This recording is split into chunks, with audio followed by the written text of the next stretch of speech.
Olá, pessoas lindas e abençoadas, sejam todos bem-vindos. Eu sou Cris Cole e nesse vídeo de hoje eu vou trazer para vocês a tradução de um documentário de um caso de uma mulher que foi enganada, abusada, manipulada ao extremo. Teve um final feliz. Eu vi esse documentário um tempo atrás e ele é bem forte. É uma moça linda, jovem, que acabou se apaixonando por um criminoso, que depois ela veio a saber que ele era cafetão e fez com que ela se prostituísse. E vocês vão ver aqui essa história agora. O nome dela é Katie Land e eles começam falando que ela sempre foi uma mulher confiante, inteligente, e isso faz com que a história dela seja ainda mais assustadora.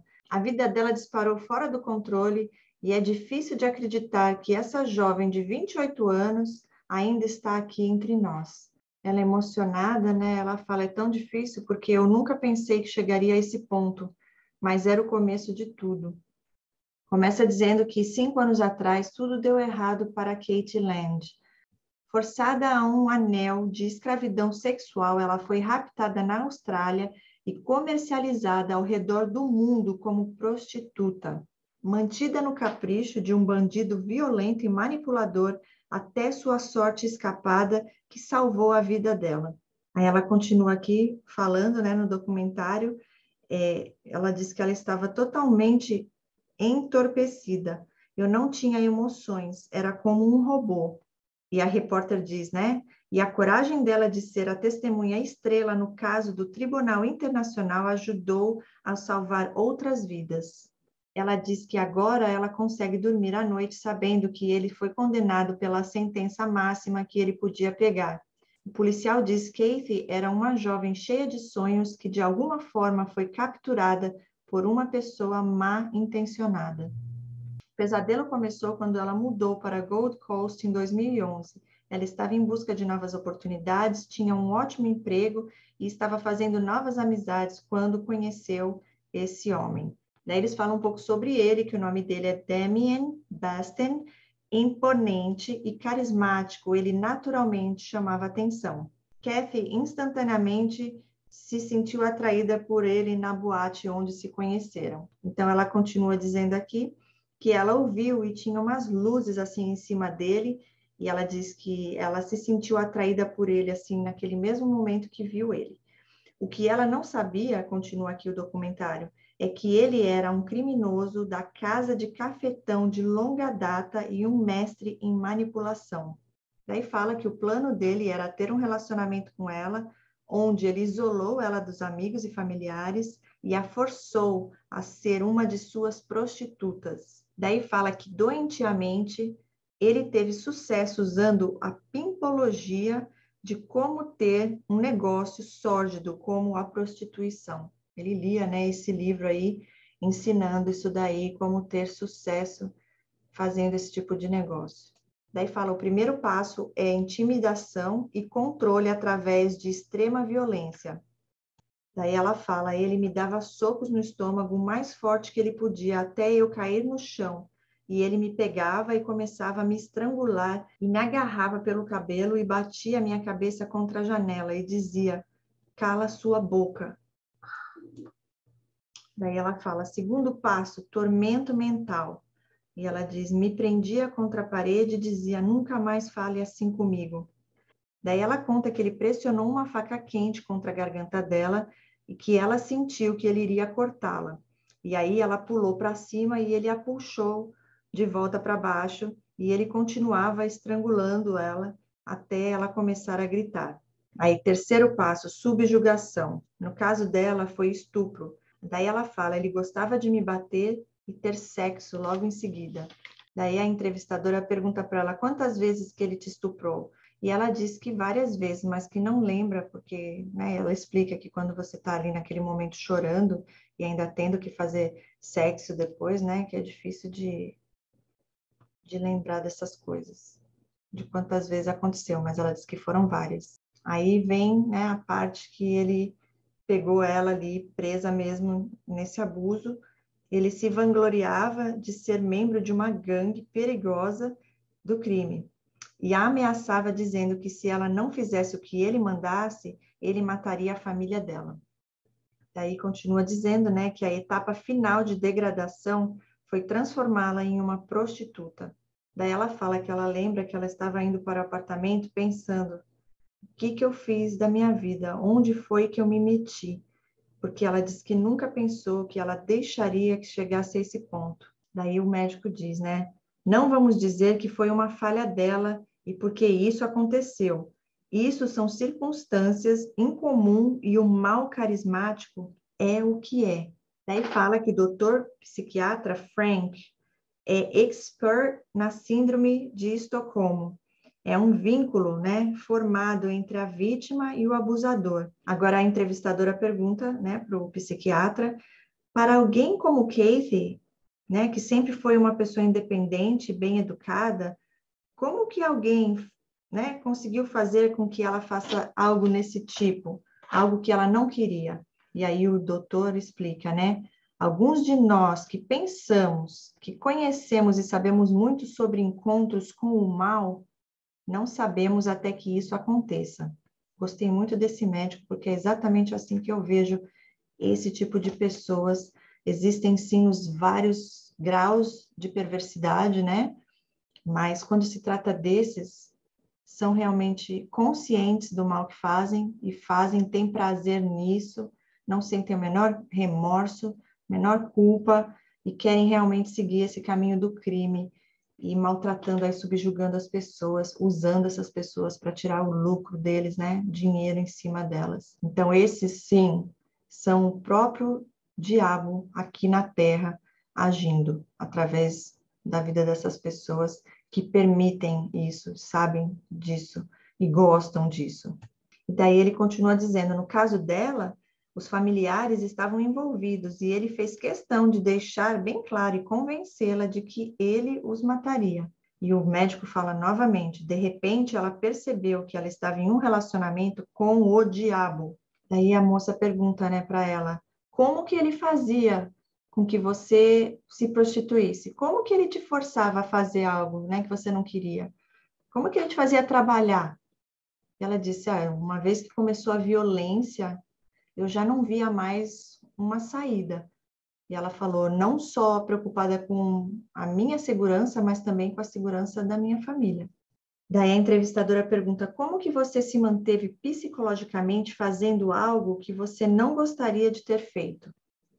É difícil para as pessoas, né, gente, que nunca passaram por isso, entender. Aí ela explica para a moça falando, é difícil de pensar sobre isso e entender, mas não é difícil de falar sobre, porque eu sei que em meu coração que aquilo não era algo que eu queria fazer. E não penso que a mulher tem que se sentir envergonhada por falar sobre algo que foram forçadas a fazer. Daí completa aqui falando que ela não era a única que estava sob o controle dele, tinha pelo menos mais 2 outras vítimas. Então, ela explica aqui que ele tinha, cada um tinha um papel, né? Ele colocava papel para cada uma de nós. Aí ela falou, e qual era o seu papel na vida dele? Ela diz, o meu papel era cuidar dele, fazer comida para ele. Na cabeça dele, ele acreditava que ele era o macho dominante e que deveríamos cuidar dele e, em retorno, ele cuidaria de nós. E daí ela explica aqui, falando que e com recompensa, que é uma tática comum, né, de controle usada por homens violentos e manipuladores, do nada ele a pediu em casamento e ela, por medo, aceitou. Então, aquela coisa, né? Ele dava recompensa ali, batia, maltratava, mas aí vinha e dava presentes para ela. Exatamente todo abusador, tanto esses que são mais violentos quanto os que são os ocultos, agem da mesma maneira ali. Morde e assopra, né? O dá e tira. E daí a moça pergunta, a entrevistadora, você poderia dizer não? E ela disse, sim, eu poderia. Eu acredito que poderia apanhar bastante, ou ele poderia me deixar ir e fazer algo com a minha família. E aí continua aqui dizendo, mas parte do pedido de casamento fazia parte do plano mestre do mal para traficá-la para Dubai e negociá-la com árabes ricos e viajantes internacionais. Daí a entrevistadora pergunta para ela, você pensou em ir na polícia e denunciá-lo? Ela disse, sim, eu pensei nisso várias vezes, mas aí eu pensava, E se ele não for pego, né? Eu vou ficar o tempo todo depois preocupada se ele voltar, se ele vier atrás de mim, ou se ele fizer alguma coisa contra a minha família, porque ele falava várias vezes para mim que sabia onde a minha avó morava. Depois de 2 meses, ele ficou ainda mais ambicioso e a traficou para Miami, onde o business é melhor e podia abusar de mais mulheres e mais maneiras de fazer elas trabalharem. Daí a entrevistadora pergunta, né? O que significou para você quando você chegou aqui em Miami e viu essas luzes pela primeira vez, essas cores vivas? E ela falou, eu creio que vir para cá contra a minha vontade, né? O que ela sentiu desde o momento que ela aterrissou ali em Miami foi, eu vim para trabalhar. E agora, além de prostituição, ela também tinha que fazer striptease e trabalhar numa boate de stripper. Daí ela diz, né, que ela, para ser honesta, eu tô enjoada, tô com náusea, né, nesse momento. E aí a repórter pergunta por quê? E ela diz, porque voltar, né, aqui esse lugar e lembrar de tudo, né, retomar a Miami era como retomar no tempo e tudo que ela viveu ali, naquele local onde ela era forçada a se prostituir. E daí fala que era ali que ela trabalhava naquela boate durante 12 horas por dia, 7 dias da semana. Quer dizer, ela trabalhava todos os dias, né? Daí a repórter pergunta, né? Como que era para você ter que fazer striptease, estar ali nua, na frente de estranhos? Aí ela disse, eu nunca pensei que passaria por isso, por algo assim na minha vida. No final, eu deixei ele me controlar. E aí chegou um ponto que eu desisti. E ela disse que às vezes ela queria se matar, pensava em tirar a vida dela, e outras vezes ela queria matá-lo, pensava em tirar a vida dele. Aí diz que nesse momento que ela tinha perdido as esperanças, algo aconteceu. O visto dela estava vencendo e ela pediu a ele se ela poderia voltar para casa, né, para o país dela, para renovar o visto dela. E aí diz que depois de ter puni-la bastante, ele então a recompensa e deixa ela ir. Ela diz que não foi fácil, porque ela ainda na mente dela pensava, não acreditava que ela ia conseguir sair fora. Então não foi aquela coisa, entrei no avião e agora está tudo resolvido. Exatamente por conta do trauma, né, que é criado esse vínculo traumático que agora o doutor vai explicar aqui. E daí fala então o psiquiatra, né, ele diz que uma vez que o vínculo traumático foi criado, como foi criado ali entre eles, é quase impossível quebrar isso naturalmente. E daí a moça entrevistando ali pergunta para ele o que poderia ter acontecido, né, se ela não tivesse escapado. Ele disse nada de bom, nada de bom. Provavelmente ele faria mais e mais. Em algum momento ela poderia ser morta, poderia acontecer uma tragédia e ela perder a vida dela. Daí ela chegou na casa dela, em Sydney, e contou para os pais dela que ela era prostituta, que ela estava trabalhando lá como prostituta, mas não falou nada que era abuso, que ela estava sendo forçada a fazer isso. Ela deu a entender que era o que ela escolheu para a vida dela. Daí ela fala que ela falou para eles, para que eles acreditassem que foi uma escolha mesmo dela, porque ela não queria, ela estava protegendo ele para que ninguém soubesse que ele estava fazendo aquilo e que ele não tivesse correndo perigo nenhum. E aí a entrevistadora pergunta, mas eles acreditaram em você? Que você realmente queria trabalhar nisso? E aí ela fala, acho que não, né? Aí ela fala, né? Eles não somente sabiam que ela não estava falando a verdade, como também reconheceram o controle que ele tinha sobre ela, ao ponto dela estar indo de volta para ele. E a repórter diz que a família dela faria tudo o que pudesse para impedi-la de sair do país. Então chamaram a embaixada americana para pedir ajuda. E ela estava então banida de voar. E imediatamente as autoridades americanas e a Polícia Federal Australiana juntaram-se para investigar o tráfico humano. E ela diz, agora a vida de Basten seria desvendada. E o policial diz que é como um quebra-cabeça e o que estávamos fazendo era encaixando as peças que não tínhamos. O medo a aprisionava. Ela não estava preocupada com a segurança dela, e sim com a família dela. E aí diz que no início ela não cooperou com a polícia e depois de algumas horas ela abriu o jogo. E ela falou, sim, é isso que está acontecendo. E ela diz que se emocionou ali, porque ela diz que quando ela conseguiu contar tudo para a polícia, ela sentiu um enorme peso saindo das costas dela. E a entrevistadora pergunta para ela, e o que você pensa sobre a decisão que você tomou de contar o que estava acontecendo? E ela diz: eu estou muito orgulhosa de mim, porque eu queria ter certeza que ele não faria isso com mais ninguém. E aí diz que quando ela começou a contar, ela não conseguia mais parar, e a polícia não podia acreditar na extensão do tráfico sexual. Então, o policial diz que ela pôde mostrar que não era somente nos Estados Unidos, estava em Dubai e na Austrália, e aí aumenta o nível de criminalidade, portanto, aumenta também o nível de punição. E aí fala, sem saber da investigação, ele vivia em Nova York City com sua mãe e sua nova namorada grávida. A vida dele continuava conforme sua criação. Quando ele não era cafetão, estava na academia malhando. O Departamento de Segurança Interna o rastreou até esse prédio e no dia 17 de dezembro de 2013 tiveram a chance de pegá-lo. Quando estava saindo de casa para ir malhar, os abordaram e em segundos ele estava algemado e foi preso. E ela continua dizendo, enquanto Katie foi alertada, menos de 1 hora depois, as mesas viraram e agora ele era o prisioneiro. Ela fala que ela teve que testemunhar para que fosse um caso sólido. Ela estava pronta a receber sua justiça. Ela aterriza em Miami em junho de 2014 para testemunhar a história dele no julgamento. E daí completa dizendo que é o primeiro caso desse tipo escutado sobre as novas leis internacionais do tráfico. E ela diz, eu ainda sentia como se estivesse o traindo. Olha só o abuso, como fica lá na mente da pessoa, né? Mas ela disse, eu não estava nem aí, eu não me importava mais. Mas eu ainda sentia a energia dele vindo em minha direção. E eu pensava, eu não posso acreditar que você está fazendo isso comigo. Aí diz assim, que ele usou contra ela, dizendo que ela planejou o negócio de prostituição. Ele acusou ela, né? Mas o júri simplesmente não acreditou. O testemunho dela de violência, ameaças e forçada a se prostituir foi apoiado por outras 6 mulheres. E depois de escutar por 10 dias as evidências, o júri levou apenas 6 horas para encontrá-lo culpado em todas 21 cobranças, incluindo tráfico sexual, lavagem de dinheiro e roubo de identidade. E ele foi então condenado por 27 anos de prisão.